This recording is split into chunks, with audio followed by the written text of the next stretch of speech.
Good morning, guys. Good morning. It is Willingness Wednesday. I'm so happy to be here this morning. I'm so excited about this message. But before I go any further, I want to apologize for last week.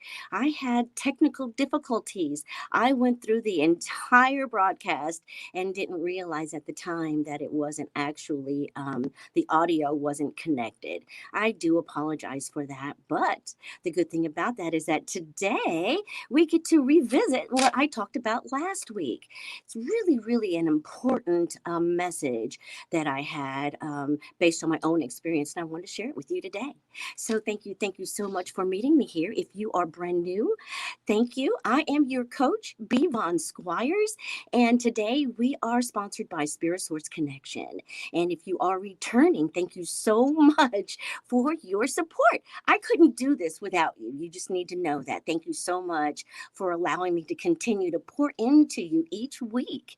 You know, it's a wonderful, amazing opportunity to connect with you on the level of emotions, the level of our spirituality, our mindset. It's just so amazing to be able to connect with you on all these different levels.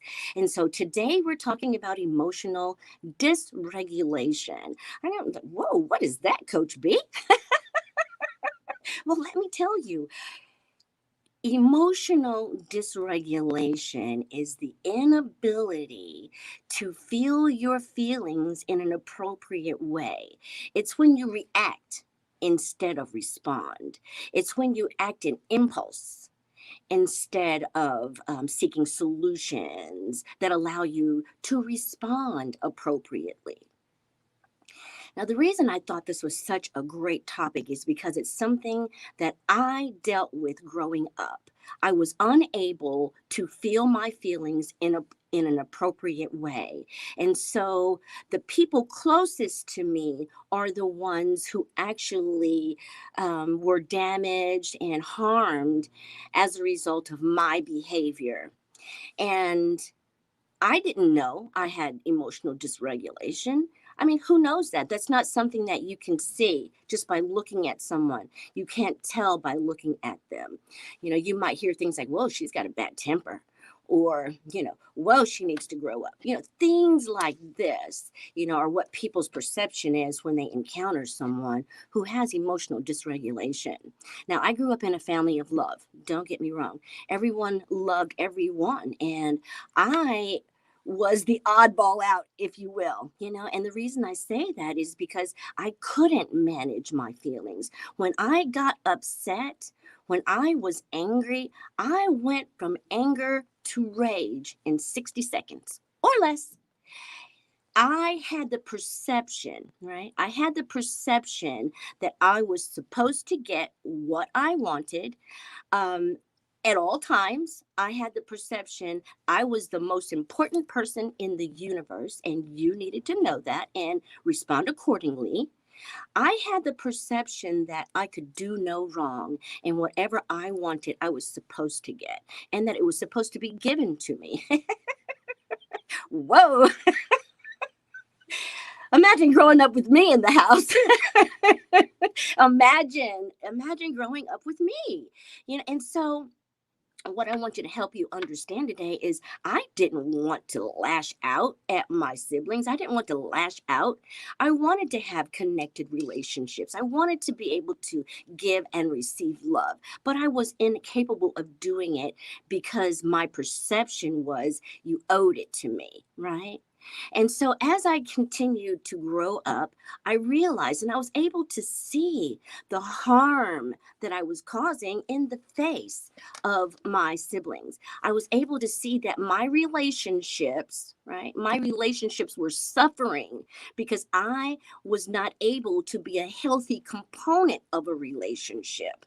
And so if you struggle with emotional dysregulation. I know you probably didn't even hear that word until today, because of course, we're going to talk about things here that you don't learn in school. We're going to talk about things here that are not general dinner conversation pieces. You come here to talk about these things, and I'm so grateful that I get to share it with you. And so, as a result of my emotional dysregulation, I found myself lonely. I found myself depressed. I found myself with so much guilt and shame. I was shameful of the way that I behaved. I was shameful of the way I treated others when I didn't get my way. I was shameful of the results that happened as a result of my rage. Let me tell you, I had raged so badly that I just lost it. At the end of the rage, something was broken. Someone was bleeding. There was a fallout. There was a huge fallout. And see, it takes a lifetime. It takes a long time to build relationships, but it can take only one incident to destroy all the work that you put in. The trust that comes from one person to the next person is that I'm trusting you to treat me well. I'm trusting you to treat me the way you want to be treated, right? I'm trusting you to treat me and me to treat you in a way that shows our compassion for each other. And I wasn't able to do that. And so after a long while of destructive relationships, feeling guilt and shame about myself, I did not like myself. I did not like myself because of the way I harmed other people. And so I had the perception that I was unworthy of love. I had the perception that I was incapable of having a healthy relationship. But let me tell you, along the way, I became reacquainted with God, right? I became reacquainted with God. My life started taking a new turn. I began to understand what my issues were, and I began to work on them.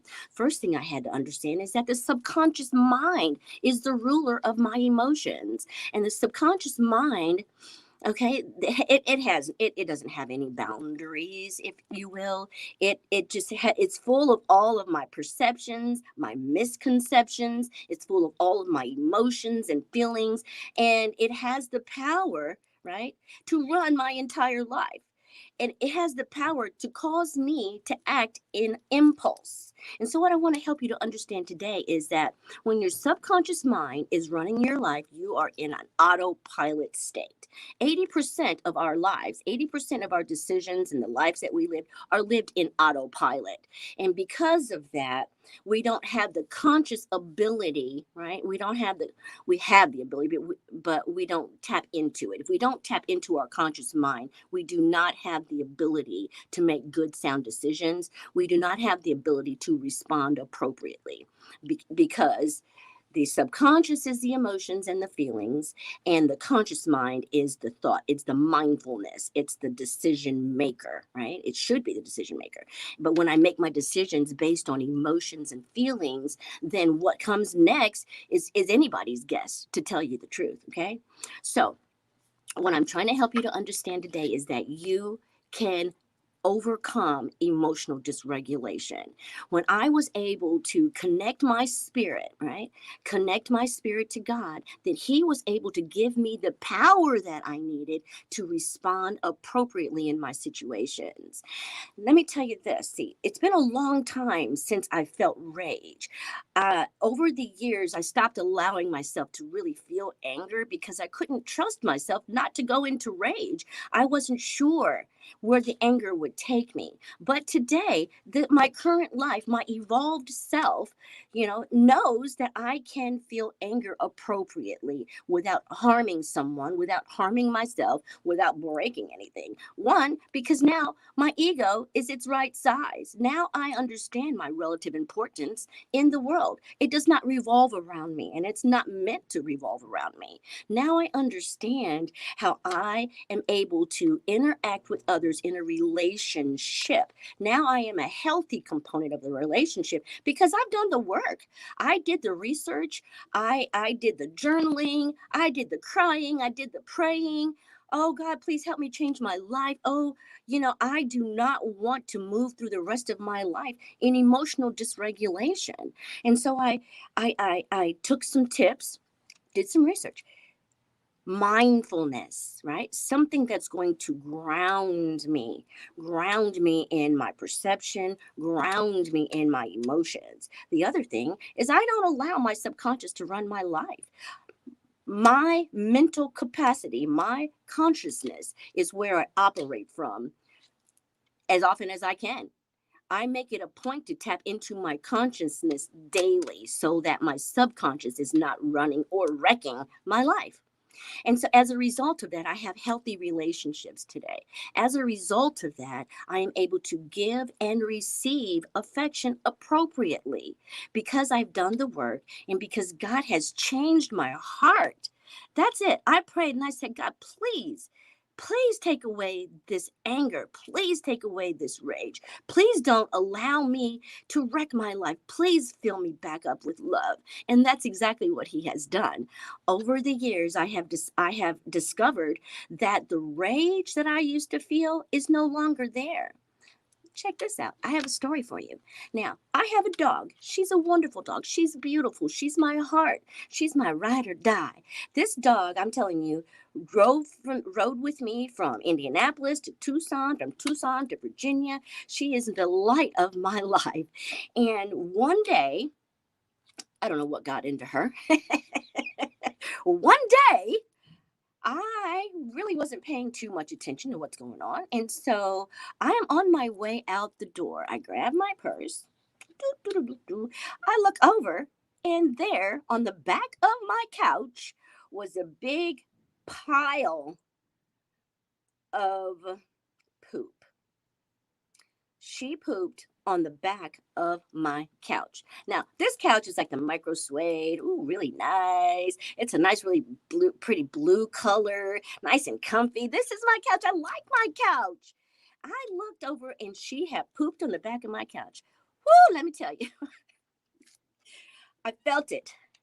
I felt the anger. I felt the anger coming up and I felt it building.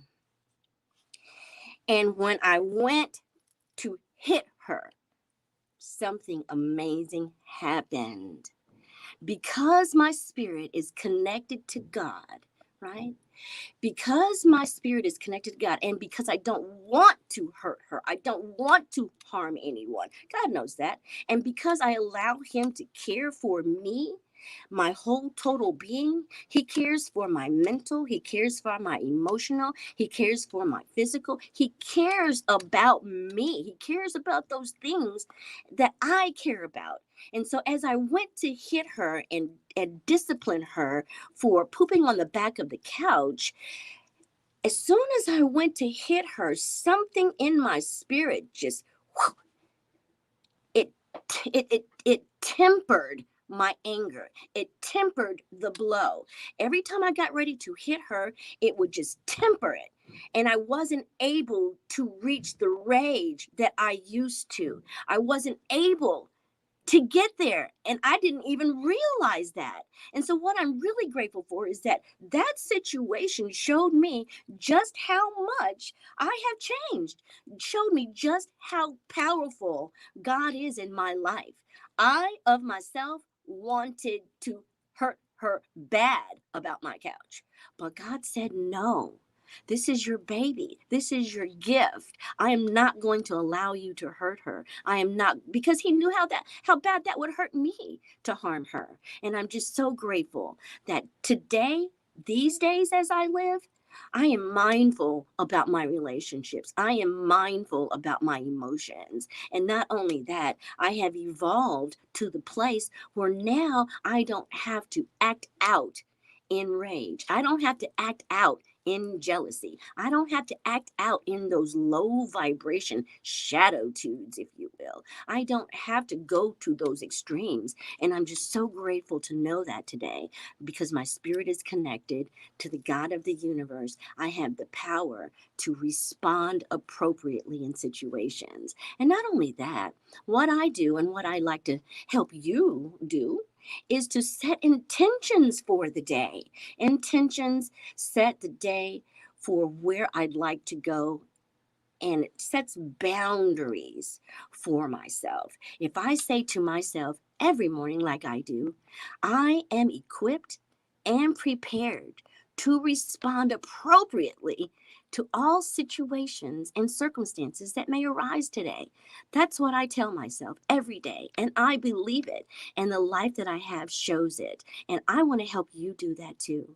So if you want to learn how to set your emotions, if you suffer with emotional dysregulation and you want to talk about it, I am more than happy to talk to you. You can call me at 317-721-4315, or you can email me at b.von@gmail.com.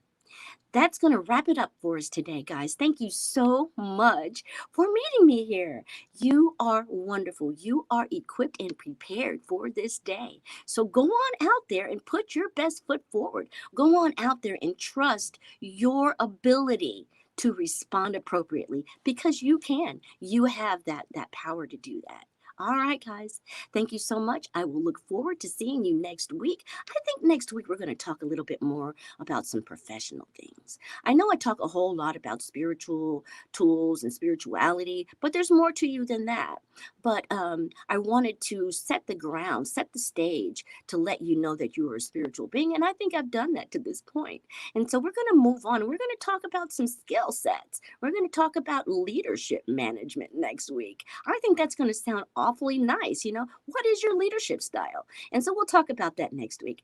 All right, guys, I love you so much. Have a wonderful, wonderful, beautiful, beautiful Willingness Wednesday. Bye bye.